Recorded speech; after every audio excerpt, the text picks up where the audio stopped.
Kumuha ka ng isang basong tubig at ito ay maraming benepisyong dulot.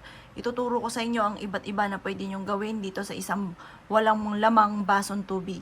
Kung ikaw po ay isa sa may problema sa inyong karelasyon, isigaw nyo dito sa loob ng baso na walang laman ang inyong nais sa inyong dalawa ng inyong karelasyon.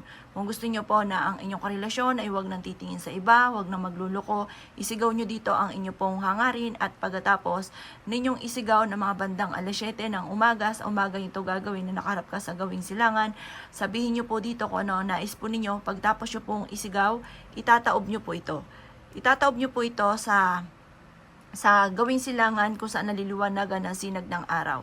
Panawagan po yan para kung ano man yung isinigaw nyo sa loob ng bote ay kagad ninyong makakamtan. Pwede rin po kung ikaw po ay isa sa mga may pautang na ang taong ito ay napakatikal at ayaw po magbayad ng kanyang mga pagkakautang. Ibulong nyo po dito or isigaw ang nais ninyo na makabayad na kagad siya sa kanyang mga pagkakautang. At pagkatapos, ito po itataob nyo rin na naliliwanagan sa sinag ng araw. Panawagan po yan para kagad siya ay magbayad sa mga pagkakautang.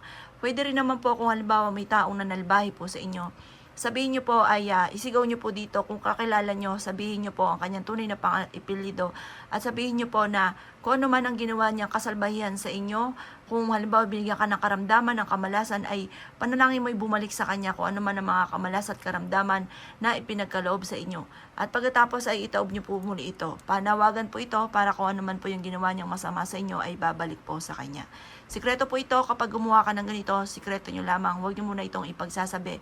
Dahil ito'y pinaka-powerful sa pamamagitan ng baso na wala pong laman. Marami kayong pwedeng gawin po dito. Basta focus ka lang at naniniwala, may 100% na paniniwala ay walang imposible sa inyo pong mga ginagawa. Ang sabi nga po nila, ang mga ganitong magic ay walang imposible, lalo na pag may 100% kang paniniwala.